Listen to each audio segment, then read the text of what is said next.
j'ai décidé de dissoudre l'Assemblée nationale. C'est plutôt le début, mais c'est terminé de parler comme si on n'avait pas de micro, quoi. Ben, ça enregistre, attention, Guillaume. Ah non, c'est pas pour j'arrive, c'est pour le fait qu'on puisse plus parler. Tu sais que j'ai trouvé le... Tu sais quand t'es connu, Ouais. t'as le droit à un truc un peu... Attends, tu parles de toi, là?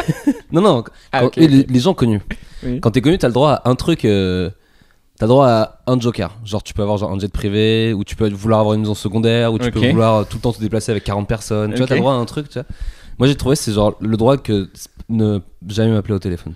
Ah oui, ok. C'est genre on dit ah non Guillaume, faut lui envoyer un texto. Faut lui envoyer un texto. Je comprends. Ouais, l'appelle pas, il répond pas. Et du coup... Parce que là je commence à y arriver, tu vois, à vraiment ne plus quasiment répondre au téléphone, sauf si je connais pas ou si c'est vraiment important. C'est marrant parce que moi c'est ceux que je connais pas que je réponds pas. Ah ouais, oui mais c'est quand je connais pas que je réponds. Enfin, si je connais pas et que je me dis ah peut-être que c'est ça, je réponds. Mais si je connais pas et que c'est pas le moment ou quoi, j'attends qu'il laisse un message. Et la dernière fois, j'ai appelé un mec pour une interview, et son répondeur m'a fait rêver. C'était genre pas la peine de me laisser de message, envoyez-moi plutôt un texto parce que de toute façon je les écoute pas. Et j'étais là genre. Mais tu sais, tu parles à quelqu'un qui a pas de messagerie vocale depuis 2014, 2013. Personne laisse de message sur ton jamais. Bah, en fait, j'ai pas. Si tu m'appelles, ça sonne indéfiniment. Ok.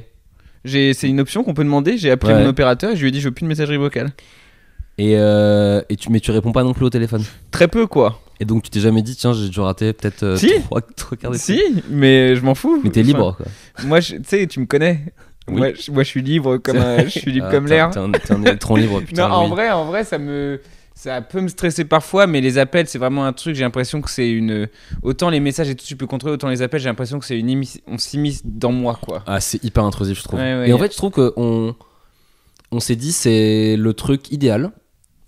Enfin les gens ont dit c'est ça le truc idéal, et donc maintenant si tu dis bah non moi je préfère largement les messages texto, ou même tu vois mais je préfère même les messages vocaux. Alors ce qui est bizarre c'est ce que j'allais dire, c'est qu'on en revient aux messages vocaux maintenant. Mais le message vocal c'est dire mec j'ai un truc à te dire mais tu l'écouteras quand tu veux, tu vois. Alors que l'appel c'est j'ai un truc à dire, il faut que tu l'écoutes maintenant et il faut que tu me répondes tout de suite parce qu'il faut que tu aies une réponse, tu vois.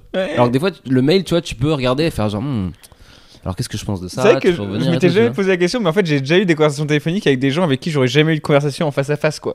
Dire que la personne t'appelle et elle te prend en otage quoi, en mode bah voilà, je suis obligé de te parler maintenant. Ouais, c'est vrai. Et il y a un peu, et en fait il y a, peut-être qu'on va lancer ça avec cet épisode d'un café au 7, Louis, mais je trouve qu'il y a un truc on dévalorise les gens qui aiment pas le téléphone comme si c'était genre ah t'es nul. Ouais, tu te la pètes. Comme si c'était plus un truc de genre ah t'es tellement timide que t'aimes pas le téléphone. Ah ouais tu crois que c'est alors que moi c'est plus genre non mais juste que je considère que c'est hyper intrusif et que je trouve aussi et que envoie-moi un texto, je répondrai quand et je réponds en plus, tu vois, c'est même pas du tout comme un truc de genre c'est pas pour foutre le truc en l'air et dire je te répondrai jamais, c'est plus un truc de et puis si on répondait jamais, plus personne aujourd'hui, on foutrait en l'air complètement tout le business des gens qui appellent au téléphone pour nous appeler, parce que c'est un vrai bis ça, hein. Et je pense que si plus personne répondait en fait, bah ils devraient arrêter de nous emmerder et laisser ces gens, bah après ça mettrait beaucoup de gens au chômage aussi. Oh putain. Le revenu universel. on va en parler évidemment. Qu'est-ce que serait un café au 7 sans un petit peu de revenu universel? Tu préfères du coup que je t'appelle créateur de souvenirs ou passeur de sourires? J'avais dit quoi, créateur de souvenirs? Ah ouais, les deux. Alors tu m'as dit ça te va si au podcast je te demande de me qualifier de créateur de souvenirs ou passeur de sourires? Ça dépend des fois, tu sais. Ok.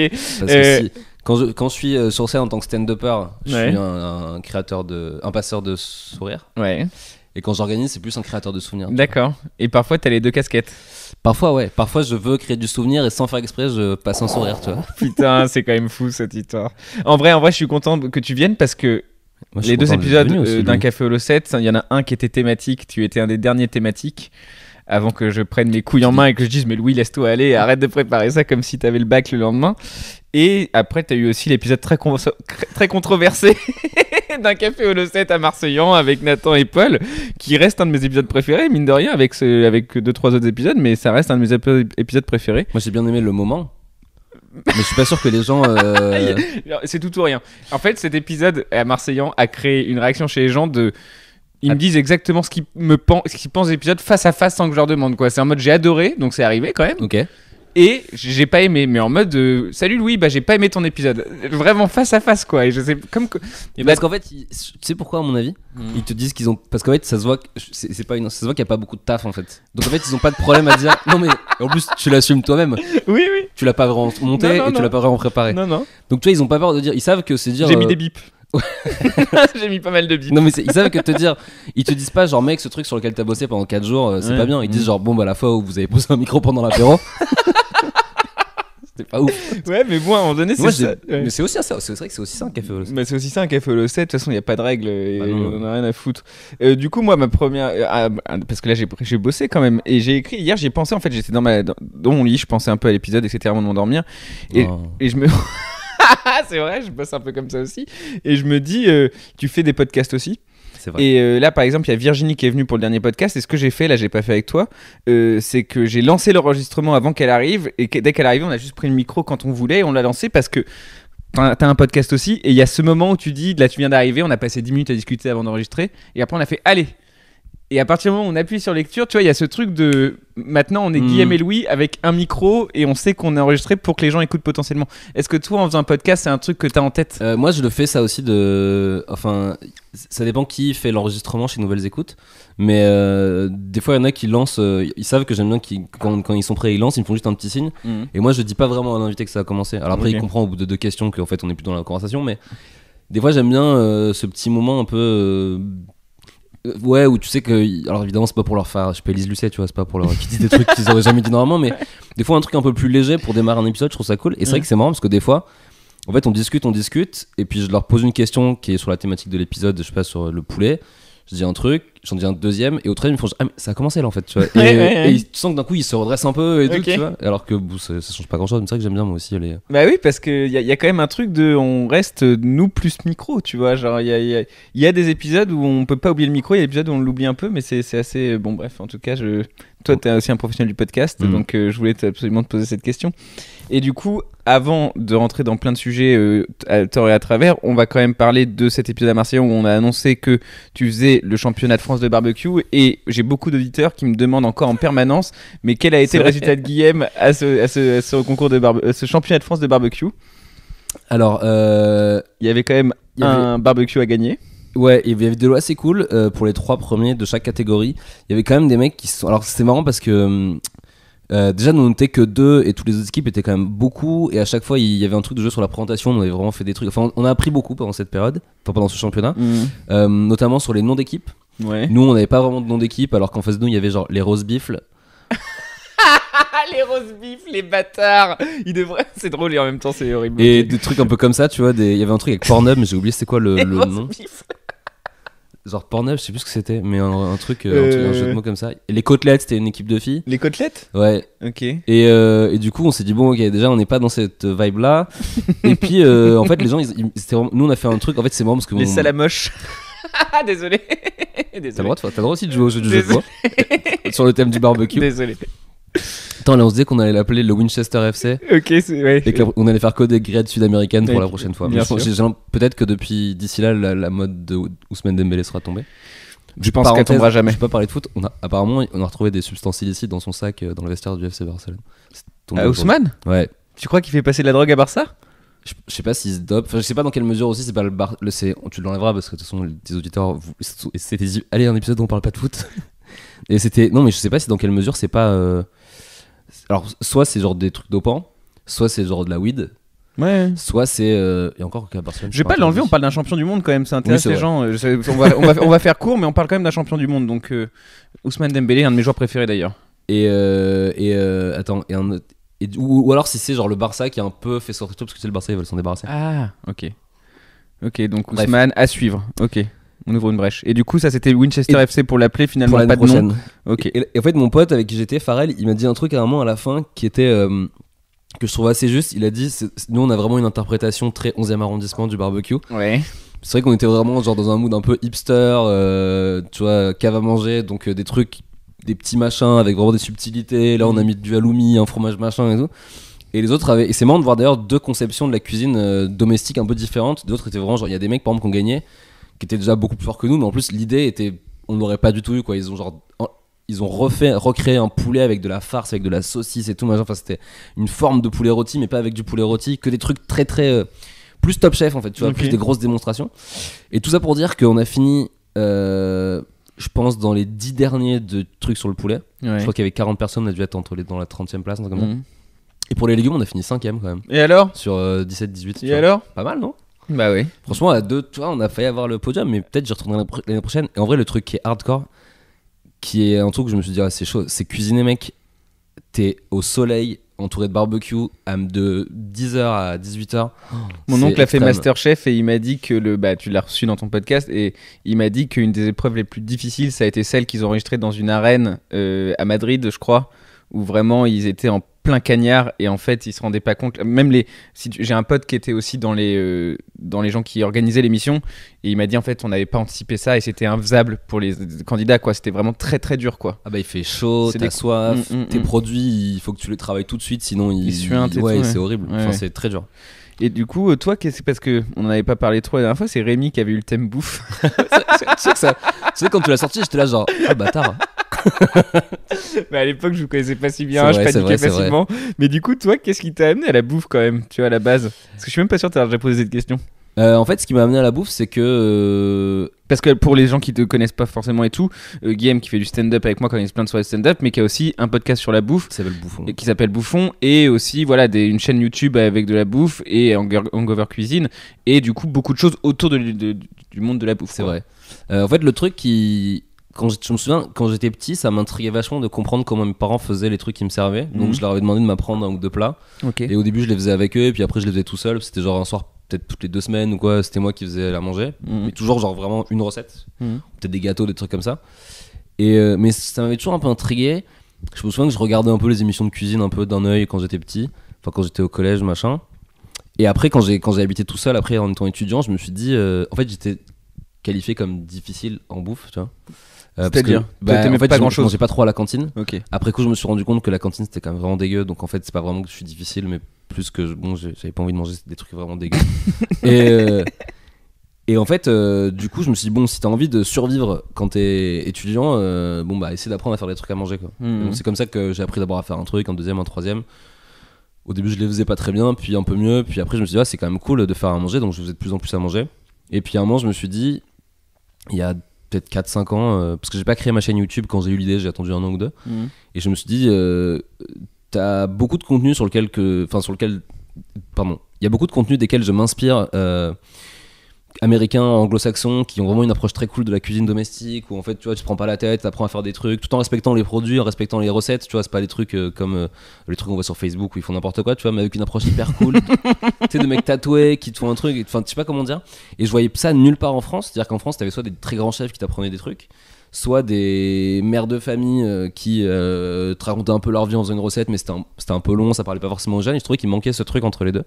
Et c'est là que j'ai fait ma chaîne en me disant essayer de trouver ce ton qui plaît aux gens, et c'est comme ça que j'ai fait ma chaîne. Et qu'est-ce que tu reproches aux vidéos Facebook très rapides avec le fromage qui coule à la fin ? En fait, c'est pas des recettes dans l'idée de te dire tiens, je vais t'apprendre à faire une recette, c'est plus des recettes pour dire regarde comment à la fin visuellement ça ressemble à un truc qui entre guillemets te donnerait envie, tu vois. Parce que moi sur ma chaîne j'ai essayé d'en refaire, tu vois, et je sais, justement, ça marche pas, quoi. Enfin c'est pas bon, c'est pas si appétissant, tu vois. C'est fait pour la vidéo, quoi. C'est une recette faite pour l'écran. Mais du coup, donc là, parce que en faisant Bouffon, t'as été amené, donc t'en es peut-être à 45 épisodes, un truc comme ça. T'as 2 invités par épisode, donc 90 échanges. Et à travers tous ces échanges, tu dois aussi avoir une dose là maintenant de savoir de machin. Enfin, tu te considères comment en termes de connaisseurs de bouffe aujourd'hui dans la place des connaisseurs de bouffe, tu vois ce que je veux dire ? Pas très haut, parce que non, mais voilà, on reste en modeste. Parce qu'en fait, moi quand je reçois des gens, t'as quand même des gens qui sont spécialisés. C'est des mecs qui sont chimistes de la bouffe, qui aident les plus grands chefs du monde. À côté de lui, je suis vraiment ridicule. Je considère que je suis, amateur éclairé, on va dire. Tu vois, j'aime bien. J'aime bien, comme tu dis. C'est vrai que c'est marrant que tu relèves le fait que je me suis entretenu avec plein de gens, parce que c'est un des trucs que je préfère dans ce podcast, c'est qu'en fait, je parle 1 heure, une demi-heure, 1 heure. Après, c'est remonté, c'est mis en ligne. Mais moi, personnellement, je parle une demi-heure, 1 heure avec des gens passionnés, qui sont professionnels d'un truc. Et j'ai des entretiens hyper intimes, que j'aurais pas dans un autre contexte, tu vois.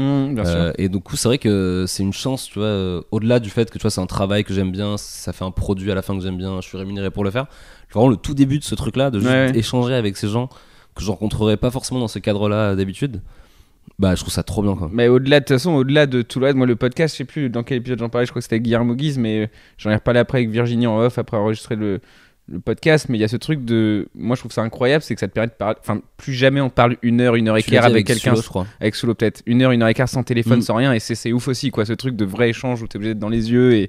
Enfin, tu vois, il y a un truc un peu. Ouais, moi, j'ai trouvé vraiment. Quand tu l'as dit avec Soulo et que c'était Mulani l'idée, c'était genre, ouais, c'est vrai que. Même pas forcément le côté téléphone, mais c'est vrai que le truc de ok, bah là on est obligé de parler tous les deux. Faut qu'il y ait du contenu. Et en fait, c'est. Je sais pas, il y a des gens. Je trouve un exemple. Il y a un exemple que je prends souvent. Tu vois, Grazella, de la pizzeria da Grazella, qui est une meuf qui a un parcours hyper intéressant et elle est hyper intéressante. Et sa pizzeria est trop bien et ses pizzas sont trop cool et tout. Et on l'a invité et on a passé. Tu vois, on devait enregistrer une demi-heure, on a passé 50 minutes à discuter, tu vois. Et en fait, je me suis dit, après coup. Jamais dans ma vie, et tu vois, je parle pas de Beyoncé ou Kanye West, tu vois, mais jamais dans ma vie j'aurais eu cet échange-là, ou alors vraiment par une succession de hasard, je reste un peu tard au resto, elle me paye un coup, je suis avec des potes, on discute, machin, mais tu vois, ce truc vraiment de dire, bah, c'est quoi, maintenant t'es un peu forcé de discuter avec moi, alors forcé entre guillemets parce que oui, t'as accepté de venir, mais ouais, ce truc c'est vraiment trop bien, quoi. Et bah, je suis assez d'accord. Et du coup, quand est-ce que, enfin, je sais pas trop comment dire, mais en gros, il y a la bouffe, il y a le stand-up. Et donc la comédie, on va dire, la bouffe, c'est un peu tes deux. Si, c'est con de demander de choisir, mais tu vois, si à un moment donné tu sentais qu'il fallait donner une énergie plus vers l'un ou vers l'autre, ça serait là aujourd'hui à l'instant T, sachant que ça peut évoluer, sachant que machin, mais. Ce serait la bouffe parce que je pense que c'est le truc dans lequel j'ai le plus d'avenir, entre guillemets. Ok. Dans la mesure où je pense être choix pragmatique. Plus reconnu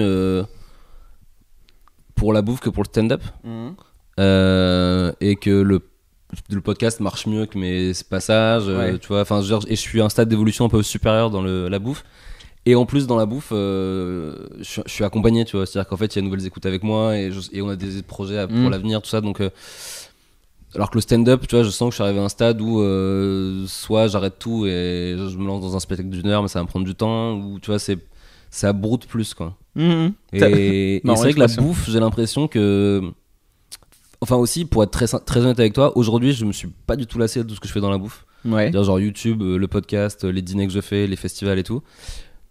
Pour le coup, le stand-up, ça m'arrive quand même vachement plus souvent de me dire ah, j'en ai un peu marre. Ouais, je comprends. Ok. Et quand tu dis que t'en as marre, comment tu réalises ça? Parce que tu fais encore du stand-up? Ouais, c'est vrai que d'ailleurs on s'était vu à la rentrée en septembre. Enfin, t'étais en plein doute? On s'était vu, j'étais là genre ouais, je vais peut-être arrêter. Et puis là j'ai eu un boost qui me tient un peu, mais ouais, là j'en ai un peu marre aussi. Donc ça dépend, tu vois, je me dis je continue tant que j'en ai pas vraiment marre, je continue. Ok. Mais ça peut arriver n'importe quand, tu vois. Ça fait peur. C'est vrai? Bah parce que ça serait con de te perdre quand même, et surtout à un moment, et c'est le moment, l'instant promo camouflé, mais surtout à un moment où t'avais donc une soirée historique de stand-up à Paris qui est le dimanche marrant à la brasserie Barbès. Si vous voulez aller voir du stand-up, il y a ça. Et en fait maintenant c'est passé du vendredi, samedi, dimanche à 20h, donc ça c'est plus le dimanche marrant mais l'étage marrant. Et tu viens de lancer ça, et du coup, si t'arrêtes. Enfin, tu vois, moi, c'est ça qui me fait peur. Il y a deux trucs.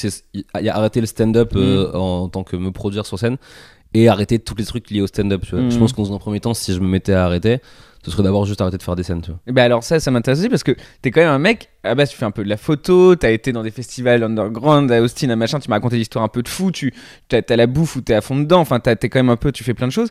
Qu'est-ce qui fait que le stand-up, c'est le dernier petit truc que tu gardes avec la bouffe, tu vois, le côté de. J'ai l'impression que c'est un peu l'à côté, entre guillemets, parce que c'est la bouffe qui reste ton truc, mais ça m'a. Mais pourquoi j'ai pas déjà arrêté, quoi? Ça m'intéresse de savoir pourquoi c'est le stand-up, tu tiens à ça, alors que t'as pu arrêter la photo, t'as arrêté le fait de suivre les festivals en filmant, des choses comme ça. T'aurais pu faire tout ça, mais c'est le stand-up qui te tient, comment ça se fait? En fait, déjà les trucs de photos, de vidéos et tout, je les avais commencé bien avant. Donc en fait, c'est des cycles, tu vois. Comme c'est marrant, c'est un peu comme ce que tu disais, John Sulo qui faisait 3-4 ans sur un truc, qui va faire autre chose. Moi, c'est un peu ce que j'ai fait, tu vois. J'ai fait un peu de photos, après je passais à de la vidéo. Enfin, tu vois, j'ai fait un peu DJ, tu vois, et tout. Et à chaque fois, j'arrêtais quand j'en avais vraiment marre, quoi. Et en fait, au bout d'un moment, ce que je me reprochais, c'est qu'en fait, t'as touché à tout, mais t'es pas très bon en tout, tu vois. Et je me disais, le stand-up. Les premières fois où j'ai commencé à me dire ah j'en ai marre, j'arrête, je me suis dit bah, parce que pour une fois tu peux quand même aller au bout d'un truc. En plus sais le truc que d'ailleurs c'est pas Louis C.K. qui dit ça, que t'es bon au bout de 5 ans. Bah Louis dit 15-20. stand-upper, Louis dit 15-20, Seinfeld dit 17, tout le monde a des chiffres un peu différents. De règle, donc en fait t'es bon qu'au bout de 5 ans. 5-6 ans, quoi. Tu commences un peu à être bien quoi. J'en parlais avec Virginie, l'épisode n'est pas encore sorti, mais on a eu une discussion marrante sur le fait que en fait, j'en étais à un stade au bout de 2 ans et demi, parce qu'elle, ça fait 8 ans et on discutait de ça. Et c'est marrant parce que j'en suis à un stade où aujourd'hui, comme j'ai conscience que dans 5 ans, il faut que je déteste ce que je fais en ce moment, quoi. Et ça me met dans une position très bizarre de me dire, allez, je joue, mais c'est de la merde. Ouais, je le sais. Tu vois ce que je veux dire ? Il y a un truc marrant parce que je sais qu'effectivement, je suis pas du tout à maturité, que j'ai encore aucune vraie suite dans les idées. J'apprends à être drôle, mais tu vois, il y a pas, j'emmène personne nulle part avec mon stand-up encore. Tu vois, j'arrive à faire rire, j'apprends à faire le truc, mais je t'amène pas dans un truc pendant 8 minutes, quoi. Et ça va venir, et quand ça va venir et que je vais réécouter ces passages-là, je vais dire, mais c'est de la merde. Et le problème, c'est que comme je me fais la démarche intellectuelle maintenant de me le dire, bah parfois je monte et je fais, mais putain, mais c'est de la merde. Moi, c'est marrant, j'ai vraiment ce truc de. Mais ça me l'a fait dans énormément de trucs. J'ai énormément de confiance sur ce que je fais aujourd'hui. En général, hein, tu vois, enfin, ce que je fais sur le tenter, en sachant très bien comme toi que je vais pas aimer ça, mais sur le moment, j'ai vraiment une espèce de phénomène psychologique qui me dit genre, waouh, c'est génial. Ouais. Et ça peut très vite partir au bout d'une heure, hein, tu vois. Mais au moins, je me dis que c'est un truc qui m'a poussé à faire plein de trucs malgré moi, tu vois. Ouais, je comprends. Et oui, c'est marrant le truc. Ouais, donc en fait, je me dis que le stand-up, t'es bon après, ou qu'au bout d'à peu près 5 ans, t'es à peu près bon. Donc là, ça fait 4 ans, tu vois. Donc je me dis, ah vas-y, c'est au moins d'aller au bout jusqu'à 5 ans, tu vois. Ce serait vraiment trop con de. Ou arrête après 4 ans et 364 jours pour la performance, quoi. Ah, j'étais pas encore assez bon. Et c'est vrai qu'en plus, en fait, donc il y a ça. Il y a le truc où je me dis garde-le parce que c'est vrai que tu progresses et que ce serait vraiment bête d'arrêter et dans 2 ans de te dire ah merde, faudrait que je reprenne et puis pas oser le faire, tu vois. Ça m'a pris tellement de temps de me lancer dedans que je me dis sois sûr vraiment le jour où t'arrêtes. En plus, je trouve qu'il y a un côté gymnastique, sport et tout, donc je me dis là pour l'instant en fait je fais du stand-up pour m'entraîner à faire du stand-up. C'est vrai que des fois les gens ils disent alors mais tu vas avoir un spectacle et tout, tu vois, et moi je suis bah non pas spécialement, j'aime bien faire ce que je fais. Donc c'est aussi une des raisons pour lesquelles j'arrête pas. Une des raisons pour lesquelles j'arrête pas aussi, c'est parce que j'aime bien les gens avec qui je travaille. L'école Adrien Arnoux, comme on l'appelle d'ailleurs, hein, genre que vous le sachiez. Mais oui, t'aimes bien aussi. Oui, ça crée un groupe de gens. Ce truc. Après, c'est à certaines doses, tu vois, mais je trouve ça cool. J'aime bien qu'on se retrouve, tu vois, avant les scènes, après les scènes, pour se voir et tout. Non, c'est vrai que j'en parlais récemment, les scènes, les loges de stand-up sont des lieux vraiment incroyables, qu'on soit avec des gens qu'on aime bien ou qu'on n'aime pas. Ce qui est incroyable, c'est que t'es avec des gens de tous âges, de toutes origines, de toutes horizons. Enfin, c'est incroyable de se retrouver avec 5 personnes où tu t'aurais jamais été amené à être avec eux pendant 1 heure dans une salle si tu faisais pas du stand-up. Puis des fois, ça parle grave, ça rigole, ça chambre, et puis des fois pas du tout. Et en même temps, c'est pas très grave en fait, tu vois, c'est un truc qui... C'est très marrant une loge de stand-up. Ouais, c'est vrai. Parce qu'en plus c'est pas comme une loge de théâtre où en fait c'est toujours les mêmes comédiens et tout, là c'est vraiment juste c'est un peu la roulette russe quoi, c'est-à-dire que t'arrives à 19h et bah c'est eux les 5 avec qui j'ai passé 1 heure, tu vois. Et puis des fois t'es grave content, des fois t'es un peu dégoûté. Allez des noms. Des fois t'arrives, tu es dégoûté, donc tu dis ah putain et machin. Ah putain, Paul de Chavannes fait chier. Ok. Ah merde. Et non, du coup, ouais. Et donc c'est un peu tous ces trucs qui font que j'arrête pas. J'avais l'impression que j'en avais encore une autre. Mais il y a quand même la comédie, quand même le fait de faire rire, non ? Il y a ça peut-être un peu. Tu dis pas tout ça. C'est vrai que c'est marrant. Non mais tu vois. Ouais, mais alors ça pour le coup, ça m'est. En fait, ça me le fait que quand j'ai des nouveaux textes qui marchent, tu vois. Au bout d'un moment, c'est genre bon bah oui, ok, là j'ai l'impression de réciter et d'être un peu une arnaque, tu vois. Mais c'est vrai que c'est pour ça que moi par exemple j'aime bien présenter quand au Paname par exemple parce qu'en fait c'est genre ok là aujourd'hui j'ai rien de nouveau mais le truc nouveau ça va être ce moment de présentation en fait tu vois. Et là je vais me sentir un peu plus en train d'essayer des trucs, de tenter, de rater. Et donc ça c'est ça que j'aime bien. Des fois j'insiste un peu. Après il y a toujours des règles de hiérarchie sur qui présente au Paname. Ouais. C'est comme une sorte de tribu quoi. C'est comme une tribu d'animaux. On préfère un docu tu sais genre. Et donc là, le plus ancien vient d'arriver. C'est donc naturellement lui qui va présenter le plateau.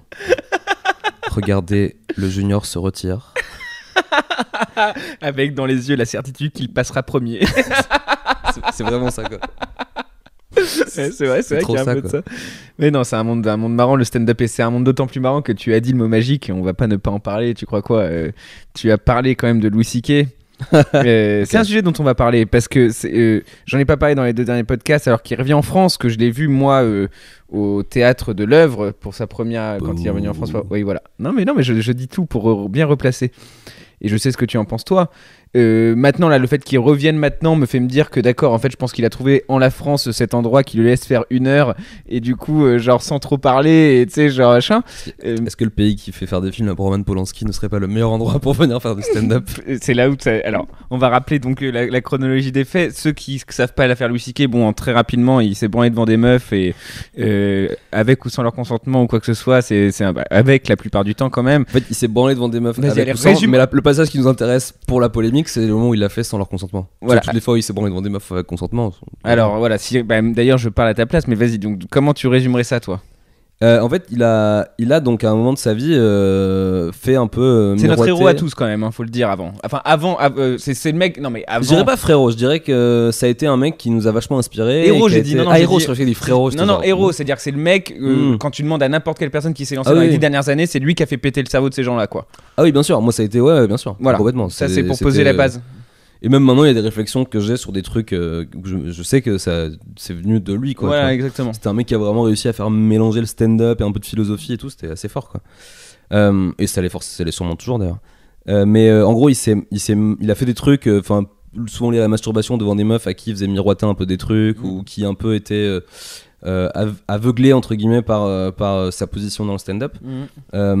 Et ça, c'est un truc que les gens oublient beaucoup de dire, mais en fait, il a aussi fait chanter, ou en tout cas mis pression sur pas mal d'humoristes au fil des années pour essayer d'étouffer ce truc-là, tu vois. Ouais. Jusqu'au bout d'une quinzaine d'années où en fait il y a quelqu'un qui a parlé parce qu'il s'en battait les couilles de ses pressions.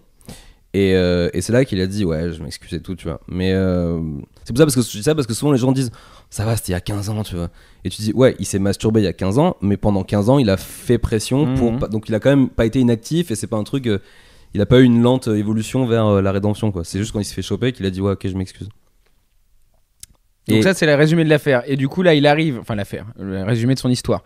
Et là, il arrive en France. Là, du coup, il fait quelques passages. Et effectivement, au moment où il a joué pour la première fois, on a eu cette discussion, nous, sur les réseaux sociaux, enfin, en discutant par message. Et toi, tu demandais qui y allait, etc. Et il y a des gens, ça t'étonnait pas qu'il y allait. Il y a des gens que ça t'étonnait qu'il y allait. Il y a des gens que ça t'étonnait pas qu'il n'y allait pas. Et moi, que ça m'étonnait qu'il y allait pas. Ouais, exactement. Voilà. Non, mais donc il y a eu tous les profils. Et moi, je faisais partie des gens où tu disais oui, je pense que tu y serais allé, mais en fait, tu m'as même qualifié de neutre ou sur ces sujets-là, difficilement en questionnement. Compréhensible ou je sais pas quoi exactement. Donc j'aimerais qu'on aille limite que tu prennes les rênes de cette conversation sur le sujet de Louis C.K. et que on aille vers ce que je pense vraiment, parce que qu'est-ce que tu me reproches en allant voir Louis C.K. par exemple? À toi? Ouais. En fait, de manière générale, parce que pour moi, t'es la personne moyenne qui va voir Louis C.K., tu vois. C'est pas négatif. Ah non, j'ai compris. En sachant qu'il y a des... T'es pas fan lambda, Louis. Non, mais tu vois, t'es pas fan de Louis C.K., t'es pas non plus un féministe hardcore. T'es quelqu'un qui à la fois est intéressé à ces sujets et qui non plus a pas arrêté un avis sur le sujet non plus, tu vois. Donc en gros, moi, dans toutes ces affaires-là, tu vois, et pour prendre Louis C.K., Roman Polanski, en plus on avait parlé dans le dernier épisode que j'avais fait avec toi. Ouais. T'as systématiquement des gens, plutôt des hommes. L'affaire venait d'arriver quand on est dans le premier épisode. T'as systématiquement des gens qui utilisent leur célébrité pour profiter et essayer de silencer des gens, tu vois, de dire genre Roman Polanski par exemple, il a littéralement donné de l'argent à une adolescente qu'il a violée pour acheter son procès. Et ça a été avéré parce qu'aux États-Unis t'as le droit plus ou moins d'acheter tes condamnations et tout. Oui. Mais ça veut dire que le mec a drogué et fait boire une petite adolescente et qu'il a profité de sa célébrité et donc de l'argent qu'il avait et donc aussi de la fame, du fait qu'il puisse se protéger, que tu vois, pour passer entre les mailles du filet d'un crime qui est quand même vraiment vénère, quoi. Un autre exemple plus léger, mais tu vois, par exemple les youtubeurs stars, quand ils font des trucs, quand ils font des conneries, par exemple du plagiat, qui est un truc, tu vois, qui est quasiment universellement reconnu comme mauvais, qui est pas du niveau d'un viol ni d'un agression sexuelle, mais leurs abonnés vont les défendre dans 99,9% du temps, parce qu'en fait ils les adulent, ils les adorent, donc ils leur pardonnent tout. C'est ça, tu vois, ils leur pardonnent tout.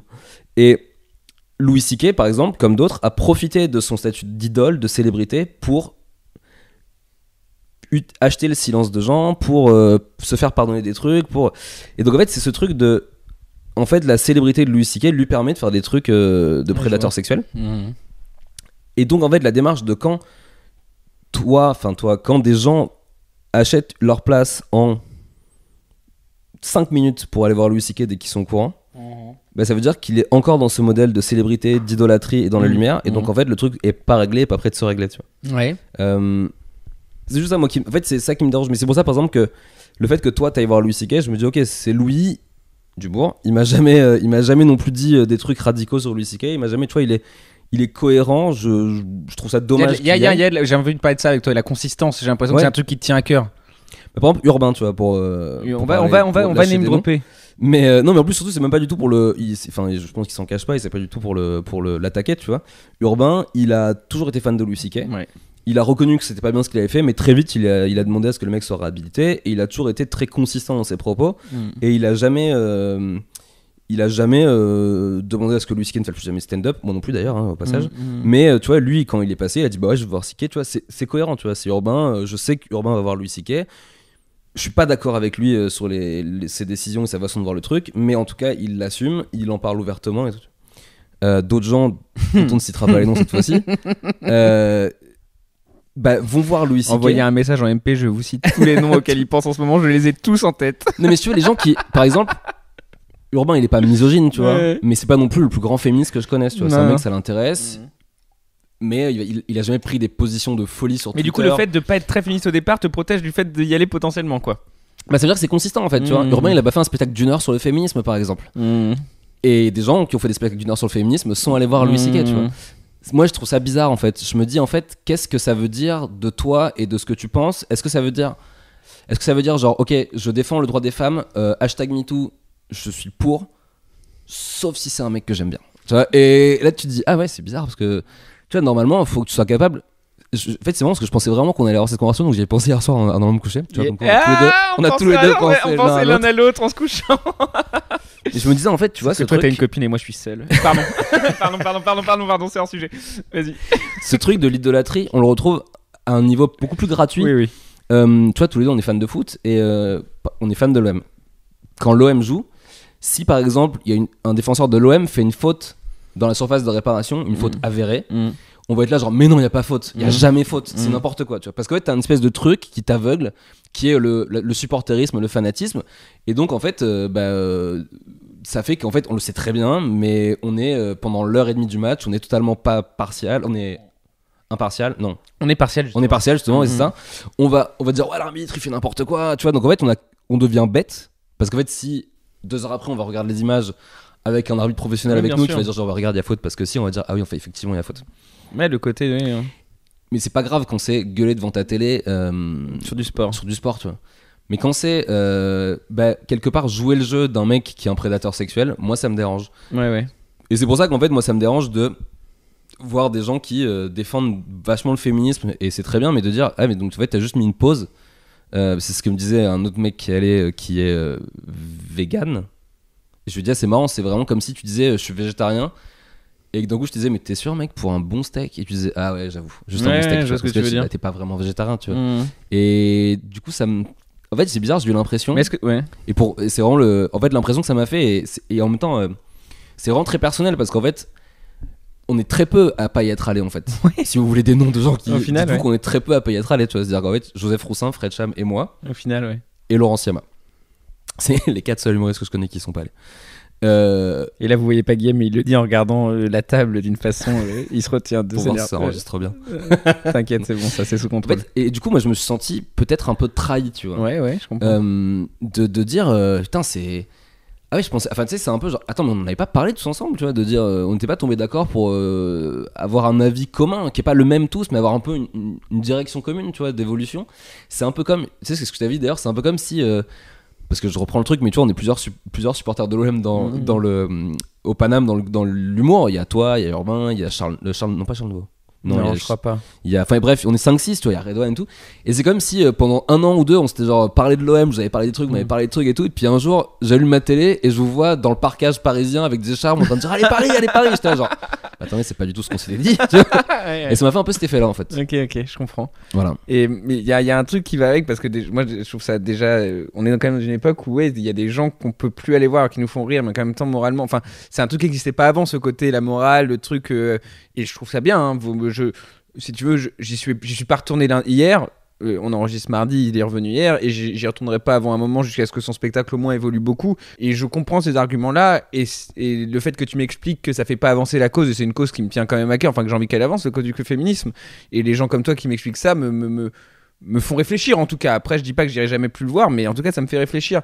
Mais ça me fait réfléchir aussi à un truc, t'as cité Polanski, t'as cité Louis C.K. qui ont fait des choses quand même très différentes selon moi, mais en tout cas et ça m'a fait penser récemment aussi au fait, j'ai écrit un texte d'ailleurs sur le fait que je pense que je pourrais jamais être très connu dans ma vie parce que je crois qu'il faut avoir des délires. J'ai des adolescentes. Non mais parce que j'aime trop, je suis trop classique au lit.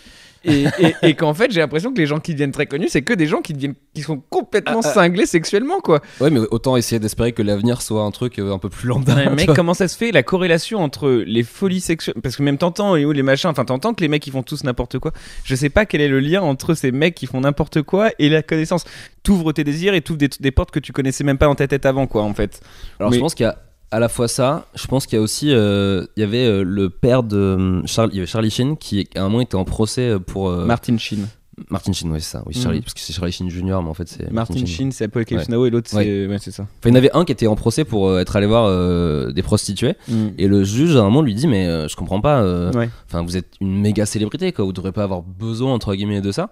Et lui il dit non mais en fait vous comprenez pas, c'est-à-dire que moi en fait, et je suis pas en train de l'excuser hein, mais c'est marrant pour comprendre ce truc là où il dit mais vous comprenez pas, moi en fait j'ai plus vu enfin je sais plus quelles sont les femmes qui veulent de moi et les femmes qui veulent de mon argent et de ma célébrité et celles qui vont s'accrocher à moi et essayer de profiter de moi. Donc il dit bah moi je sais que les prostituées c'est les seules dont je suis sûr qu'elles vont partir le lendemain en fait.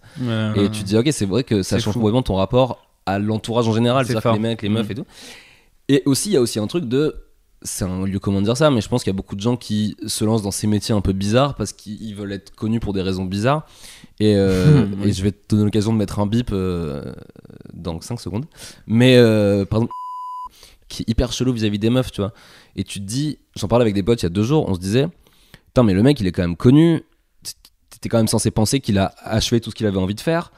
Et ben, en fait, il a encore ce truc de pas régler en fait. Donc en fait, tu te dis, bah, il n'y a jamais de solution. Et je pense que ajouter à ça le fait que, tu deviens connu, tu t'isoles, tu rentres dans des mondes chelous avec des rythmes chelous, en fait, ça ne fait que augmenter ta perversion et tout quoi. Ouais, je suis d'accord. Je mets le bip ou pas?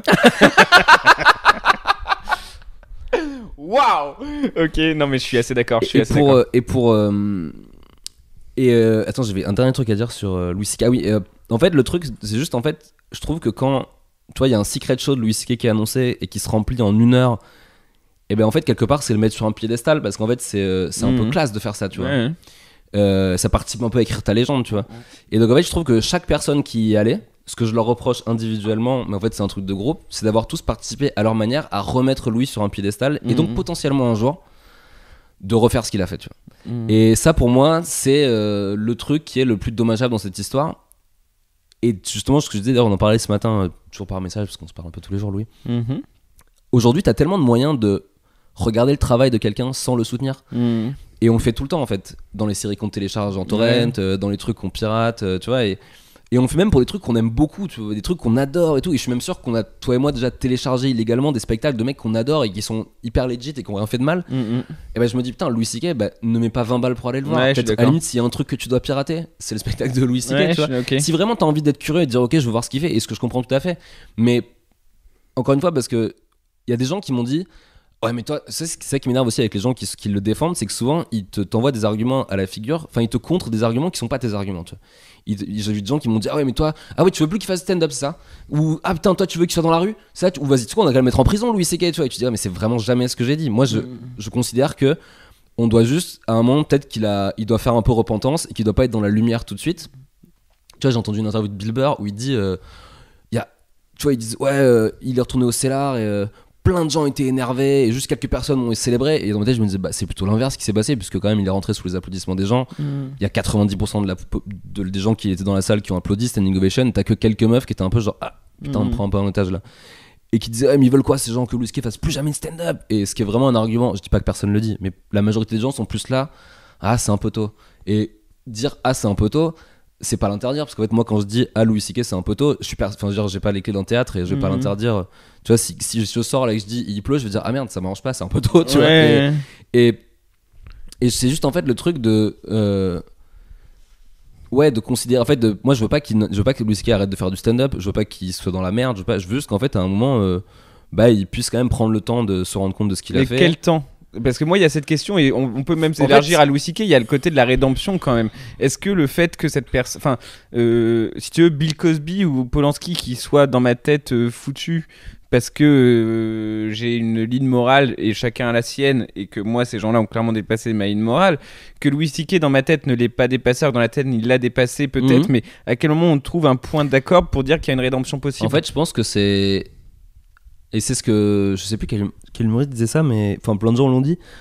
Surtout en plus, et peut-être ce sera la conclusion de ce truc-là, mais ouais. En fait, Louis C.K. c'est le meilleur stand-upper. Tu vois. Ouais. Louis C.K. c'est Cristiano Ronaldo du stand-up. Ouais. Et en plus, c'est un stand-upper qui. Sa spécialité, c'est d'aller très profond dans ses vices, dans ses perversions, dans ses trucs les plus noirs, et d'en faire des blagues. Tu vois.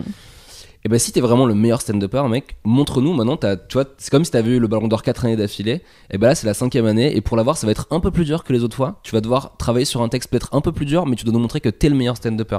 Et les gens ils disent ah ouais mais tu leur demandes beaucoup et tout, et tu te dis ah bah dans ce cas-là t'es quand même vachement plus t'es vachement plus indulgent avec Louis C.K. qu'avec Cristiano Ronaldo, parce que par exemple Cristiano Ronaldo, une séance de tir au but en finale de la Coupe du Monde, bah ce que tu attends de lui c'est qu'il le mette son tir au but, tu vois. Et s'il le rate, tu vas pas dire genre ouais mais le pauvre et tout, faut comprendre, tu vas dire genre il abuse, le mec c'est censé être le meilleur joueur du monde. Là c'est un peu pareil, tu vois. C'est dire Louis C.K. pour moi c'est censé être le meilleur humoriste du monde qui parle de ces sujets là. Faut qu'il arrive, pour moi l'idéal ça aurait été son spectacle, c'est 1 heure de voilà je suis une merde parce que j'ai fait ça, et regardez comment j'en fais un truc cool, et regardez comment je manque pas de respect aux victimes, et regardez comment je manque pas de respect aux meufs. Un Nanette inversé quoi. Ouais, un truc en tout cas où il montre qu'il a l'anti-Nanette quoi, genre le Nanette et son spectacle qui se forme et pouf, ça crée un truc qui montre qu'il a, parce qu'il a fait un statement sur son site en disant maintenant il est temps pour moi de prendre du temps et d'arrêter de parler, et en fait il a pris 9 mois, tu vois, et puis il est revenu au scénar, tu vois. Enfin, tu vois, les mecs qui disent ouais sa vie elle est foutue et tout, tu dis bah franchement ça va, enfin je veux dire moi si demain tu me dis Guillaume t'es puni, tu vas jouer au scénar, je te dirais pas genre ah merde ma vie est foutue, tu vois. Donc non, t'as raison. C'est juste ça en fait. Mais c'est un éclairage en tout cas sur un truc bien plus. Et après c'est vraiment que mon avis aussi, tu vois. Non, mais qui est intéressant parce que genre effectivement ça t'a marqué cette histoire, et du coup je voulais savoir un peu.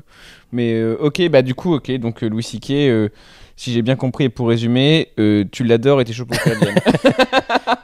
Quand tu veux, à l'étage marrant, Louis, puisque je sais que t'es à Paris. En vrai, Louis C.K. il arrive à l'étage marrant et il dit je peux faire 5, tu dis quoi ? Non. Ok, c'est beau. Mais il y a pas que lui, hein. Ok, mais Coronès quand même. Okay. Aziz Ansari aussi par exemple. Ok, intéressant. Bon, on va pas aller trop loin là-dedans. Mais parce que vraiment, mais non, mais en fait c'est ce que. Mais encore une fois, c'est pas les gens qui vont dire oh là, c'est de la censure. Tu vois, c'est pas de la censure parce que je tiens pas les micros de tous les plateaux de stand-up de Paris, tu vois. Juste le mien. Oui. Bah c'est le mien. Y a pas de censure, tu fais ce que tu veux évidemment. Ok, bah écoute, en tout cas super éclairage. Mais c'est Louis Dubourg. Je dirais oui. Là ça va. Jusqu'à nouvel ordre. La pression. Sujet un petit peu plus léger avant d'enchaîner sur un sujet encore un petit peu lourd. J'alterne léger et lourd, léger et lourd, t'inquiète, c'est une vraie montagne russe pour les auditeurs, comme on dit. Là ils sont là genre, on va pouvoir se faire un petit yaourt. Si vous voulez aller manger un petit yaourt, c'est le moment. Non, en vrai, c'est un vrai truc. Et j'ai pas encore fait le statement dans un café Holo 7. Et là, je vais le faire maintenant parce que j'ai envie de prendre les gens qui écoutent comme témoins de mon expérience. J'ai arrêté la clope depuis 23 jours. Toi aussi ? Ouais. Mais depuis plus longtemps ? Ça fait 4 ou 5 mois, je crois. 4 ou 5 mois sans cigarette. Moi, ça fait 23 jours sans cigarette complet, sans nicotine ni rien, même pas de pétard tabac ou je sais pas quoi, rien. Donc pas de nicotine, pas de combustion, pas de tabac dans mon corps. Tu vas le laisser ça, pétard tabac ? Oui, moi j'en parle maintenant un peu, genre ça détend un peu. Ça détend un peu. Ça détend un peu tout le monde. Et puis en fait, il y a ce faux stress vis-à-vis de la famille qui écouterait. Mais en fait, c'est ma vie et tu vois, genre il n'y a pas de stress vis-à-vis de ça. Je suis pas héroïnomane et je paye mes impôts, et sachant que j'en paye pas, d'ailleurs je suis à zéro. T'es pas à la rue. Non, tout va bien, donc ça va quoi, il n'y a pas de. Ça se tient. Donc voilà, mais du coup, alors. En tout cas, dans mon expérience, c'est la première fois que j'arrête avec un truc j'ai fait un week-end de potes là il y a une semaine. Et week-end de potes où dans le sud en plus, donc tout le monde dehors en permanence à fumer des clopes et tout. Et je crois en mon arrêt là plus que les autres parce que c'est la première fois où j'ai arrêté, où je me suis retrouvé dans un groupe de fumeurs et que j'ai pas été cette personne à côté qui dit ah vous avez de la chance, hein, parce que moi j'ai arrêté il y a 10 jours en fait et du coup c'est pour ça que je fume pas, mais là si je pouvais en fumer, tu vois, j'ai pas été dans cette approche là, j'ai vraiment été dans l'approche de je suis avec eux, juste je fume pas et je le fais pas remarquer. T'as manqué ? Moins que ce que j'aurais pensé, beaucoup moins que ce que j'aurais pensé. Ça c'est le plus ouf je trouve au début, c'est de te dire putain les 2 tiers des clubs que je fumais j'en avais même pas vraiment tant envie que ça quoi. Moi c'est Je pense que j'en avais envie sur le moment parce qu'en fait je me suis créé, à la fin j'étais en mode frénésie de clope parce que quand j'ai redéménagé, en plus là ça a été fumeur cet endroit, donc c'était et on kiffait. Et on kiffait. Oh là là, c'est parce que... Mais du coup il y a vraiment ce truc de là, j'ai l'impression de... En fait l'exemple que j'ai donné aux gens quand j'ai arrêté la clope, c'est que ce qui me fait tenir en tout cas, c'est que j'ai l'impression dans Spider-Man 3 quand il se fait prendre par le masque de Venom, par le truc de Venom et qu'il veut l'enlever, tu sais, qui met des coups de cloche et qu'il enlève son truc de Venom avec de la force et tout, et ben j'ai l'impression que la nicotine c'est ça et que je suis en train d'enlever le truc de Venom qui était en moi, quoi. Et du coup tu sens quand même une évolution. J'ai l'impression. Ouais, t'en as encore envie, mais t'en as de moins en moins envie. J'ai été énervé pour rien. Ouais. C'est-à-dire qu'il y a, je crois que j'ai déjà donné un exemple au micro peut-être, et si je l'ai pas fait, bah je vais le faire maintenant, mais au pire tant pis. Mais Rémi qui m'a appelé à un moment donné et il sifflotait. Et j'avais arrêté de fumer il y a 2 jours et je m'en suis pris à lui comme tu m'appelles et tu me siffles dessus, mais qu'est-ce que tu fais et tout. Et une seconde après j'ai fait mais désolé, en fait c'est le manque de nicotine qui parle. Oui, mais je pense que 2-3 jours ça va, mais c'est plus, je trouve que le vrai moment où tu te dis ah ouais c'est bizarre, j'ai plus vraiment envie, c'est au bout de 10-15 et puis après. Mais tu te sens pas, là tu te sens non fumeur là où t'es encore vigilant. Non, franchement là ça fait plus d'1 mois voire 2 que en fait ça m'arrive vraiment de temps en temps, mais alors vraiment genre une fois par mois, un soir un peu tard, un peu bourré, où je me dis ah ouais pourquoi pas, je fumerais bien une clope maintenant, mais c'est même pas une envie, c'est plus de dire ah tiens il y a quelques temps j'aurais fumé une clope là, tu vois. Mais non maintenant en fait c'est vraiment en fait tu sais il y a plein d'étapes que tu dois valider, c'est-à-dire première fois que tu vas aller faire du stand-up sans fumer, première fois que tu vas passer une soirée avec des potes sans fumer, première fois que tu vas faire ça sans fumer, une fois que tu les as toutes passées, t'oublies les autres. Donc là hier j'ai pensé en rentrant chez moi après le Paname, je me disais putain c'est drôle, j'ai même pas pensé une seule seconde au fait que c'était pas habituel pour moi de pas sortir au moins fumer une clope après mon passage. Après la clope après le passage elle est devenue plus dure à arrêter que la clope après le McDo, quoi. Franchement c'est la clope la plus dure, la clope après le passage. Parce qu'elle est... En fait, mais tu sais c'est ça ce truc en fait qui est le seul vrai truc des clopes qui pourrait me manquer, c'est le côté en fait c'est le seul truc que tu peux faire, enfin en fait non tu peux faire autrement, mais c'est un des seuls trucs où tu peux prendre 5 minutes en faisant rien d'autre que ça et en réfléchissant, tu vois. Moi une clope que j'aimais bien c'était la clope quand tu pars en voyage, quand tu reviens, juste avant de prendre l'avion du retour, tu te poses à l'aéroport, tu fumes une clope et là tu fais un espèce de petit bilan dans ta tête du voyage. Et ça peut me manquer, mais en fait après je me suis dit bah tu sais quoi, fais-le quoi, tu sais, pose-toi dehors et regarde l'horizon, tu vois. Oui, et ça va, c'est en soirée le plus dur pour moi parce que en soirée dans un appart, là j'étais en soirée en appartement vendredi. Là il y a un côté dur parce que parfois t'es oppressé par toutes les conversations, par le fait de danser et tout, et t'as envie de prendre un petit temps pour toi dans un coin parce qu'il y a du monde partout et que tu dis allez. Et quand tu fumes une clope, ça te légitimise le fait de te mettre dans un coin et de fumer une clope. Ouais. Alors que là, j'ai eu ce moment-là et je me suis dit bah y a pas de raison, je me suis foutu dans un coin un peu tout seul et en fait j'ai un peu fait bader les gens du coup. Tu vois, il y a vraiment eu le côté de mais qu'est-ce qu'il fout là dans le coin là, qu'est-ce qu'il est en train de branler. Et du coup, il me manquait quand même une justification pour le fait de m'isoler dans une soirée, quoi. Et du coup, ce qui fait que je vais sûrement aller beaucoup moins en soirée, mais bon, c'est pas le problème, quoi. Mais il y a vraiment ce truc de en soirée, je peine parce que j'ai besoin, enfin, ça permettait de m'isoler, quoi. Ok, je savais pas. Il y a un peu de ça. Mais tu peux prendre ton téléphone, fais semblant de regarder un truc. C'est vrai, mais j'essaie de me détacher de ça aussi. Ah oui. Je pense qu'il faut pas se détacher de trop de trucs d'un coup. Je veux devenir une enveloppe qui est capable de regarder le plafond pendant une heure et demie. Rien. Non, mais en vrai, il y a. Non, mais c'est vrai qu'il faut pas. Mais c'est vachement agréable en fait d'arrêter de fumer. Oui, il y a un côté. Et pas juste pour. Enfin, tu vois, en termes de santé et tout, mais en fait, t'as l'impression quand même de t'enlever putain, ça va être cliché, mais tu vois, une espèce de truc qui te prend un peu de liberté. Tu vois, le truc de. T'as quand même vachement de trucs de. Ah là là, combien il me reste de clopes. Ah, il m'en reste pas beaucoup. Ah, il faut que j'en rachète. Où c'est qu'il y a un tabac. Ah, il y a pas de tabac ouvert. Enfin, tu vois, t'as plein de trucs qui sont un peu dans ta tête tout le temps. Et là maintenant c'est vraiment genre je suis plus fumeur en fait. Et des fois ce matin j'étais au bureau de Nouvelles Écoutes et il y a des gens avec qui travaillent qui sont pas chez Nouvelles Écoutes mais qui arrivent au bureau, ils posent leur sac genre 8h30 9h du mat, ils arrivent, ils sortent, tac c'est une clope et je me disais waouh c'est hyper tôt. Et en même temps je me disais bon bah c'est marrant, enfin j'avais plus du tout ce truc et c'est assez libérateur je trouve. Ouais, il y a un côté libérateur. Et là où t'as raison, c'est de dire au-delà de la santé, c'est que la santé et la thune, c'est deux trucs qui m'ont poussé à mes précédents arrêts à arrêter en fait. À chaque fois c'était la santé ou la thune, et là vraiment c'est un arrêt de je veux plus que ça fasse partie de ma vie en soi en fait, sans parler de la santé ou de la thune. Et je pense que c'est ça aussi une des clés entre guillemets, en tout cas s'il y a des fumeurs, et je veux pas prétendre avoir la vérité, je sais que c'est dur d'arrêter et je veux pas faire passer pour le connard. En plus ça fait 23 jours, ça se trouve le prochain épisode je vais être en train de fumer une clope et je vais faire ah là là, je suis trop con. Mais en tout cas tout ça pour dire qu'il y a ce truc de annuler l'objet en soi. Je pense que c'est déjà une étape quoi, ce truc de bon bref il y a un... Ouais, donc on est bon, au moins comme ça fait 23 jours et on pourra suivre l'évolution de l'arrêt de la clope. Et ça peut aussi, le fait de me faire prendre en otage par les gens qui écoutent, peut-être que ça... Non, et puis je pense que ce qui est important c'est de pas, si tu veux, si jamais un jour tu refumes une cigarette, c'est pas grave en fait, tu vois. L'essentiel, c'est de pas reprendre. En fait, il y a un laisser-aller dans la cigarette. C'est-à-dire qu'en fait, tu te dis, tu peux jamais fumer une cigarette. Tu vois. T'en fumes 6 ou 7 dans la soirée, tu vois. Parce qu'en fait, au début, t'en prends une un peu par réflexe, et puis il y en a peut-être une sur les 6 dont t'avais vraiment envie. Et ce laisser-aller là, il est dangereux, parce qu'en fait, c'est ce qui fait qu'au début, tu vas en fumer une, puis après, tu vas en fumer 2-3, et puis genre un mois après, t'as recommencé à fumer. Mais par contre, je pense que si t'arrives à te dire une fois, je sais pas, j'en sais rien, au nouvel an, admettons au nouvel an, tu vois, genre après le décompte, c'est la teuf, bam, tu te fumes une clope.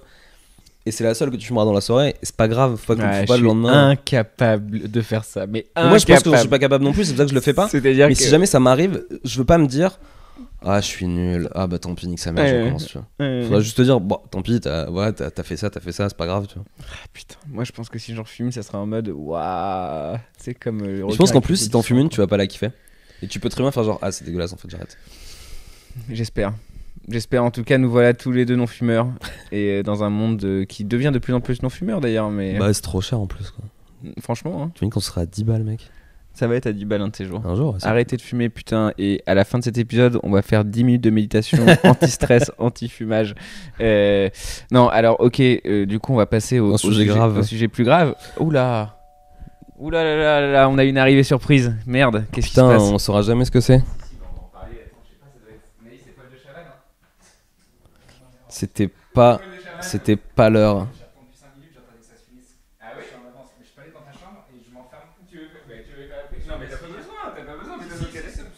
Ok, bon. Alors, il est quelle heure ? Il est parce qu'il est en avance, il est 17h19. Il va se foutre. Alors, il y a Paul Le Chavannes qui vient d'arriver, qui va se mettre dans la chambre. Il peut pas s'empêcher de te voler la vedette. Il supporte pas qu'on passe un moment que tous les deux, et du coup, il arrive comme ça. On te laissera le mot de la fin, Paul, quand même. Genre, je suis en avance, tu sais. Putain, il va fouiller dans ma chambre. Je fais semblant que ça me stresse pas, mais ça me stresse un petit peu. Je suis en train de réfléchir à ce que j'ai. Je pense pas qu'il fouille. Non, c'est pas du tout un fouilleur. Non, mais il a beaucoup de défauts. Oui, mais pas celui-là. Non, défaut, mais pas celui-là. Il y a un truc, du coup, en plus, c'est très bien que Paul soit pas là quand on en parle parce qu'il nous aurait jugé. Mais hier, j'ai pas envie de parler des gilets jaunes en soi parce que je trouve que quand on en parle, il y a vraiment ce côté de pour ou contre les gilets jaunes ou je sais pas quoi. Et t'en es à faire du Franck Dubosc. D'ailleurs, je sais pas si t'as vu ce qui s'est passé, mais mec, c'est incroyable. C'est genre en mode, il a commencé en mode, je peux vous apporter mon soutien un petit peu avec mes petits bras d'acteur, mes petits bras de clown. Après, il fait, moi, je fais. En mode vous êtes trop méchant, en fait c'est fini les gilets jaunes, vous êtes trop haineux, trop hargneux, à dégager. Et après il en pleure à TPMP en disant moi je parle jamais de politique et tout. Et en fait tu te rends juste compte que le mec il a 10 casinos de Paris à remplir en mars et il sait plus où se poser pour savoir qui va venir ou je sais pas quoi. En fait c'est quasiment Dieu. Donc c'est ridicule et j'ai pas envie d'en parler en des termes de moralisation ou je sais pas quoi pour ou contre. Mais par contre j'ai envie d'en parler à travers Macron qui a parlé hier. Parce que déjà je trouve ça assez marrant le fait qu'un président qui s'exprime dans une crise aussi profonde dans le pays, aujourd'hui ne soit pas un truc pas si important. Si, aujourd'hui tous les articles parlent de ça, mais si tu veux, il n'y a pas ce truc de le président a parlé, quoi. Il y a ce truc de c'est une personne en plus qui a donné son avis sur la question, tu vois. Il n'y a plus le truc, alors qu'il a essayé d'être présidentiable, il a essayé d'avoir les yeux tout un peu vides, un peu machin. Hein ? Il n'a plus aucune autorité, je pense. Mais est-ce que c'est pas le poste de président qui a plus d'autorité ou c'est lui ? Parce que je pense qu'il y a vraiment un côté de poste de président en fait. Tu vois ce que je veux dire ? J'ai l'impression que c'est juste une personne en plus qui a donné son avis. Moi je l'aimais pas du tout, mais je pense que si ça avait été Sarkozy, je pense qu'en tout cas la base de gens qui ont de l'affection pour lui ou tu vois qui sont plutôt des affinités avec ses idées auraient répondu plus favorablement. Là je pense que personne ne l'aime, quoi. Alors je sais pas si personne ne l'aime, mais alors dans ce qu'il a dit il y a des approximations, enfin il y a des choses quand même graves dans ce qu'il a dit, c'est-à-dire que à un moment donné il dit je vais demander aux personnes les plus fortunées de me rejoindre pour qu'on discute de solutions. C'est-à-dire qu'il y a une espèce de bas de signal des gens les plus fortunés qu'il active sous son bureau. Il dit des choses. Il leur demande genre poliment, tu vois. C'est genre, s'il vous plaît. Absurde. Et le pire, c'est quand il dit, et ça me fait trop rire, il dit je vais demander aux grandes entreprises de payer leurs impôts en France. Et là, il croit vraiment que Google, Amazon, Facebook et Apple ils vont faire. Ok. Bon, d'accord. Non, mais en fait, il se fout. Et du coup, face à ça, je me suis dit, mais comment on peut résoudre, c'est un grand mot, mais. Qui a autorité aujourd'hui, tu vois, comment réunifier ça, parce que j'en parle beaucoup avec un pote récemment, j'ai l'impression qu'en plus il est en train de faire un truc, il est en train de faire une Trump un peu, c'est-à-dire qu'il est en train de nous unir contre lui, quoi, entre guillemets. Donc tu vois, il y a un côté un peu Trump dans ce truc-là. Mais on en parle souvent avec un pote historien, c'est ce truc on vient tous les deux de Saint-Amand, donc une petite ville, et en fait on se dit mais entre cette petite ville, en fait Paris aujourd'hui est plus proche de Londres, Montréal, Madrid, Barcelone et tout que ces villes-là, et en fait il y a juste un démantèlement des gens dans ces sens-là, et en fait je me demande comment réconcilier ce truc-là, quoi, parce que enfin, tu vois ce que je veux dire, genre toi tu viens de Marseille, donc une grande ville. C'est compliqué. Ouais. Mais tu vois ce que je veux dire. Mais c'est vrai qu'on l'avait déjà vu avec le Brexit et certains trucs comme ça où en fait tu te rendais compte que par exemple le Brexit, le Remain, le rester dans l'Europe, c'est vraiment Londres et les quelques grandes villes, mais vraiment beaucoup Londres, et le Exit c'est vraiment toute la campagne. Et en fait je sais plus, il y avait eu un autre vote je crois où en fait on se rendait compte justement comme tu disais que en fait nous on connaît beaucoup plus le lifestyle d'un mec qui habite à Amsterdam que d'un mec qui habite à Bourges, tu vois. Bien sûr. Enfin, et on se sent beaucoup plus proche de ce truc là, c'est-à-dire que tu vois, tu vas dire, parce qu'on y est déjà allé en fait aussi pour beaucoup, tu vois, parce qu'en fait on est tous déjà peut-être allés à Berlin, à Londres, à Madrid, à Barcelone, et donc en fait il y a une espèce d'interconnexion de ces villes-là, mais au détriment de nos petites villes à nous, au détriment de ouf. Où en fait, tu vois par exemple sur le truc de le vélo et la voiture, tu vois, évidemment que quand t'es déjà allé à Amsterdam et tu t'es dit putain c'est chiant mais ils font tous à vélo, tu te dis bah moi je veux pareil dans ma ville, donc nous qui y sommes déjà allés, on défend le vélo, tu vois, mais un mec qui habite à Montluçon et qui est jamais allé à Amsterdam parce qu'il a doit aller au boulot et il a besoin de sa voiture, du boulot machin, lui il comprend pas pourquoi on dit ça, et en fait c'est devant des débats comme ça qui sont inaudibles. Il comprend pas, mais lui il a besoin d'objectifs. Ouais. C'est-à-dire que moi, et des débats qui sont inaudibles parce qu'en fait c'est deux personnes qui ne regardent pas le problème de la même façon et qui n'ont pas les mêmes besoins et qui n'ont pas les mêmes inspirations, et donc c'est ça qui est, comme tu dis, il y a vraiment une espèce de... Mais il y a un truc en fait, c'est brisé, on en parlait de cette condescendance, tu sais que genre même ceux qui essayent à tout prix de pas être condescendants, ils le sont quand même sans le vouloir, et c'en est ouf. Et j'ai eu un exemple encore plus concret. Mon père m'a raconté, il a rencontré, donc lui il est resté mon père est encore dans le centre de la France, il y a vécu toute sa vie, et il dit on a rencontré un commissaire européen qui est passé dans toutes les petites villes de France, etc. C'est des commissaires européens qui passent pour discuter un peu. Il en a rencontré un et il lui a dit la phrase mot pour mot: je suis étonné de la compréhension des choses que vous avez. Et il le dit ultra premier degré, le mec, tu vois, c'est-à-dire waouh, vous comprenez tout ce que je vous dis, quoi, genre c'est incroyable, mais attends, on devrait. Et il y a ce truc de, j'ai l'impression que c'est en mode, mais arrêtez de penser qu'on peut pas comprendre, c'est très très très très chaud ça. Mais je pense qu'en plus là, à mon avis, la France, parce que je peux pas parler pour les autres pays, parce que j'ai horreur des gens qui disent putain ça c'est vraiment ça c'est, alors attends c'est quoi, attends je vais le refaire.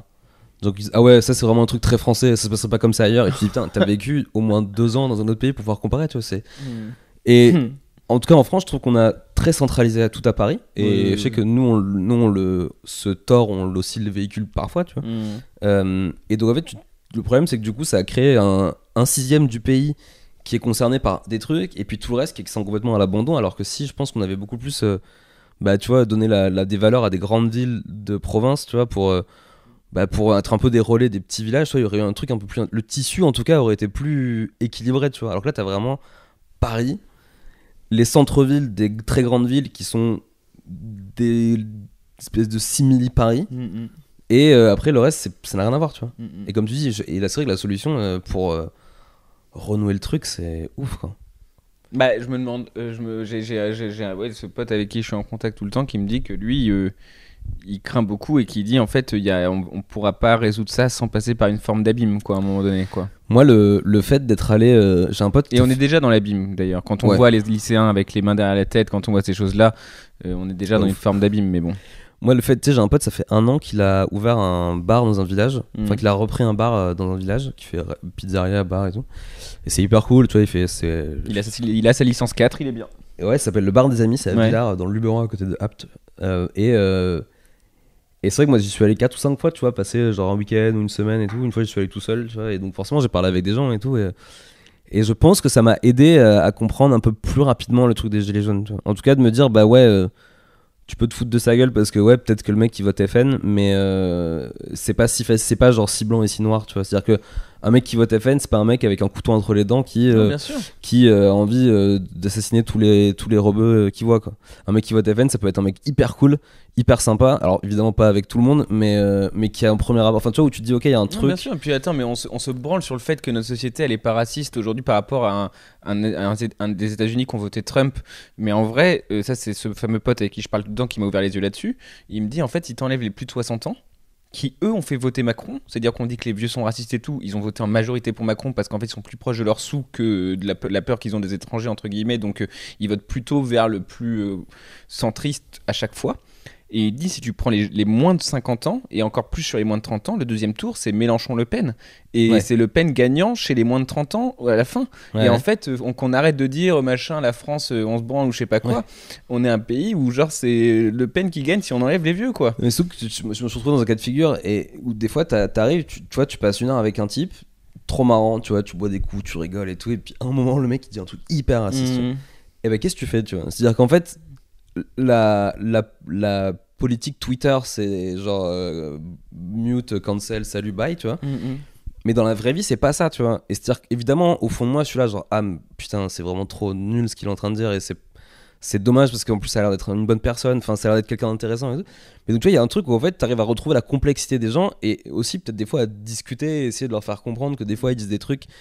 Parce que tu vois, genre, les mecs, des fois, sur les rebeux qu'ils connaissent dans leur village, ils les trouvent cool, tu vois. Mais ils vont dire, ah, mais les autres et tout. Et donc, tu vois, tu leur dis, ouais, mais les autres, ils sont pareils en fait. Et c'est, tu vois, c'est trop marrant. Moi, j'aimerais trop que ces mecs-là ils viennent au Paname et qu'ils discutent avec John Sulo, tu vois, et qu'ils disent putain, donc c'est pas les images que BFM TV vous en envoie, tu vois, c'est John Sulo, c'est Merwan Bey, c'est Fatih Camara, tu vois, c'est des gens qui. C'est des gars sûrs. C'est des gens qui vont être hyper gentils, mais qui vont être aussi marrants, qui vont avoir parce que même des fois, alors ça en fait, j'ai l'impression qu'il y a une espèce de vision vraiment loin qui se disent. Soit c'est genre des extrémistes qui vont tous faire des attentats, soit c'est des gens hyper pieux qui font porter des burkas à leurs femmes. Et tu vois, c'est marrant des fois de voir qu'en fait, eux aussi ils se posent des questions sur ce qu'ils font, tu vois, ils ont des doutes et tout. Et c'est vrai que ça passe que par le dialogue, au même titre que. Le dialogue est rompu, c'est à la fois, quand tu le disais dans l'épisode avec John Sulo, c'est d'ailleurs c'est intéressant que nous, ça nous a permis de discuter avec des gens, des musulmans et d'autres gens qu'on connaissait pas forcément, avec lesquels on ne fréquentait pas, et eux aussi ont discuté avec nous, et j'ai l'impression qu'il y a une espèce d'échange permanent avec ça. Ou aussi quand moi je vais discuter avec ce gars, mais en fait ces trucs là ils arrivent trop peu en fait, tu vois. Et je dis pas que je suis un génie parce que je le fais, moi je le fais parce que j'ai eu des opportunités de le faire, tu vois. C'est à dire que si j'avais pas fait de stand-up et que mon pote avait pas ouvert un bar là-bas, j'aurais jamais fait ces trucs là, tu vois. Mais je pense que ça passe par, tu vois, tu l'as vu ce truc de France 3 sur le camping, c'est un vieux docu qui est un peu culte, tu vois. Je crois que c'est les mecs de striptease, mais je suis pas sûr.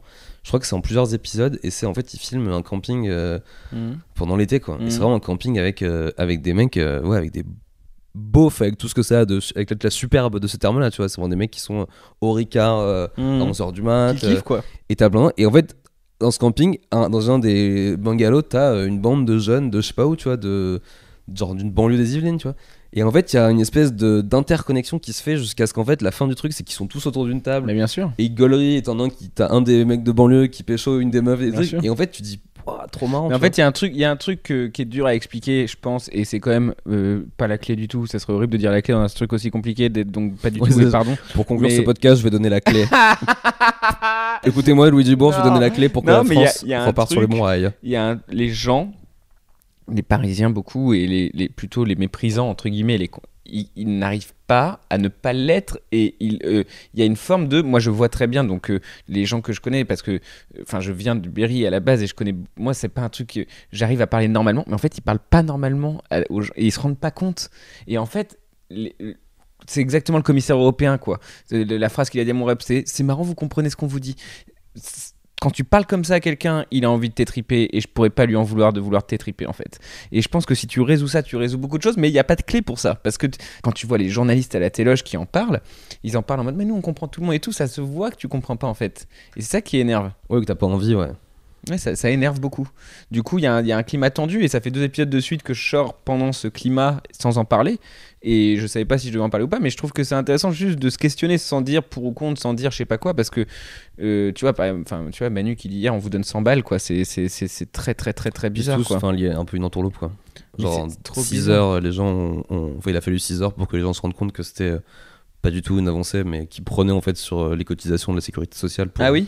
Oui, en gros, c'est vraiment. De toute façon, c'est ce que me disait mon pote. De toute façon, c'est les pauvres qui vont payer à un moment donné. Ouais, c'est-à-dire, en fait, en gros, il dit du coup, tu veux de l'argent maintenant ? Je vais juste te prendre sur ce que t'es en train d'économiser pour l'année prochaine. Je dis, ah ouais, non, je voulais que tu prennes plutôt aux gens qui ont beaucoup trop d'argent, quoi. Est-ce qu'on ramènerait pas Paul dans la salle pour avoir un petit mot de la fin ? Allez. Paul ! Allez, viens, Paul ! Mais viens déjà, là, on parle de loin, là, ça sert à rien. Regardez, il arrive. Attention, les auditeurs d'un Café au 7, est-ce que vous reconnaissez cette démarche d'une personne qui va participer au 5e épisode? C'est le 6e épisode avec Paul de Chavannes. C'est incroyable, il a pas envie, mais il est là. Donc il peut pas faire autrement. Il a son petit carnet à la main, il était en train de gratter quelques jokes. Allez, Paul, prends le micro. Lave-toi les mains et après je vous laisse. Bah je sais pas, parce que c'est marrant que j'ai plus profiter du tout le micro en main. C'est pas tous les jours qu'on a Paul de Chavannes à côté de nous. Ah, et puis surtout j'ai plus du tout le micro en main, c'est la première fois que ça arrivera, c'est un peu historique quoi. Ouais, je pense que les auditeurs d'un Café au 7 vont c'est un peu un takeover, on appelle ça, et je crois, non c'est pas ça. Et du coup vous avez, voilà, il est 1h05 d'enregistrement, sachant... 40 minutes c'est bon. Je vous laisse 5 minutes les gars, moi je me mets à côté de vous, voilà, Paul...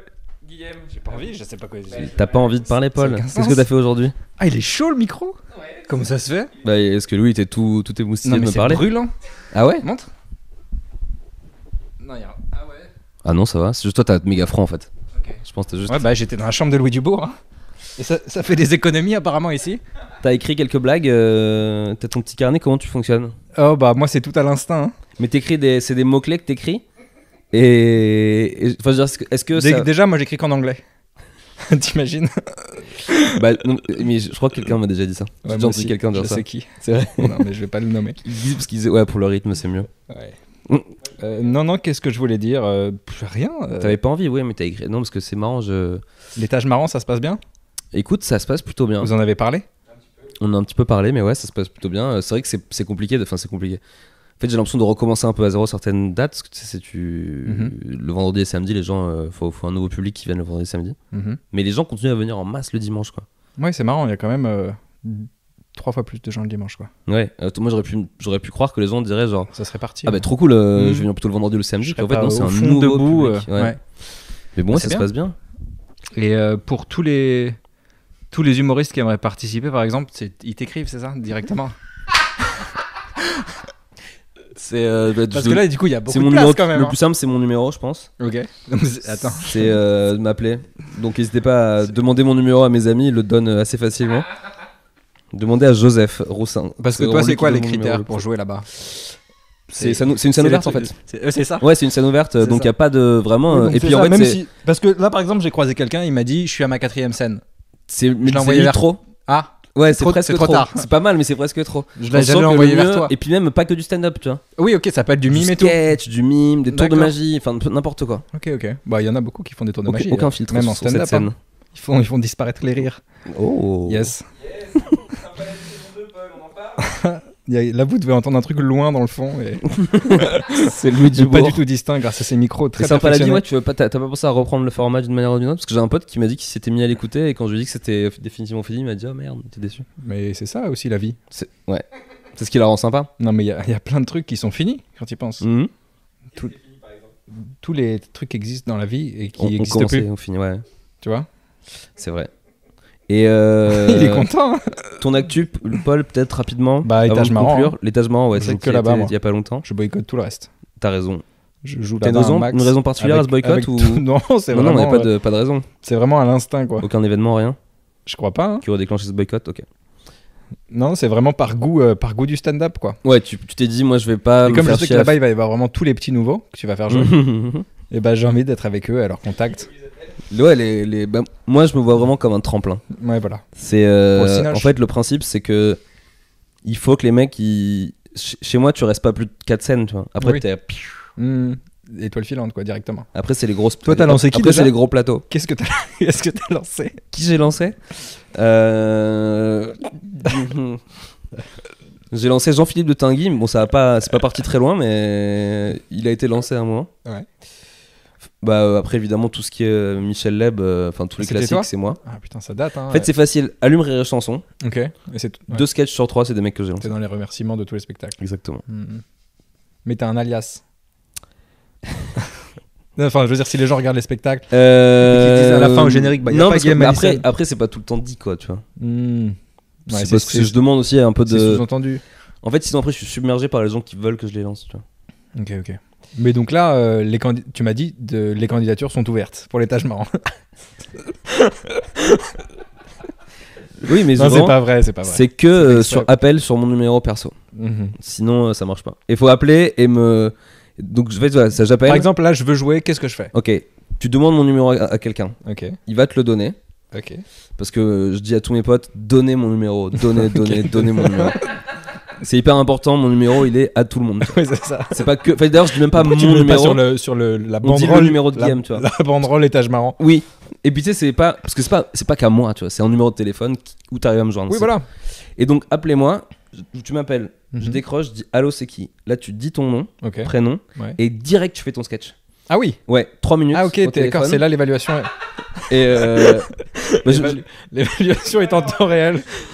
Et là, t'entends. Mhm. c'est ça, genre. Mhm. Yes. Déjà vu ça. Hein. Et je fais ok. Et enfin, ouais. Et c'est quoi? C'est sous 12 mois que t'as une date? Ouais, mais t'auras une date vite et je dirais grave. À Ok. fond. Et après, moi, c'est juste après, je te vois où je peux te caler par rapport à. Tu vois, parce que c'est Oui. important de faire des line-up qui soient cohérents, mais ouais. Oui, il faut que. Voilà. Allez, un mot de la fin, les gars. Et ben, venez à l'étage marrant parce que là, je pense qu'on a fait une super pub à la fois pour les humoristes Et comme n'envoyez pour. surtout pas vos candidatures à Guillaume. Il vous contactera lui-même. Hein. Foutez-lui la paix. Super mot de la fin. Eh bah, écoutez, merci, les gars. Merci à tous. Bonne tournage. Louis vous dit merci et vous demande de mettre 5 étoiles sur Apple Podcast. de Je mettre le fais jamais, un ça. petit commentaire. N'hésitez pas à lui envoyer des petits messages pour dire Louis, j'ai adoré ce podcast ou j'ai détesté. Mais voilà, c'est important de. Est-ce que t'as aimé, toi, Guillaume? Moi, j'ai adoré. Bah, moi aussi, j'ai Je passé trouve un qu'on a super vraiment moment. refait le monde. J'ai passé un super moment. Je pense que là, quand on va sortir, le monde ira mieux, Louis. Je crois qu'après avoir vu ça,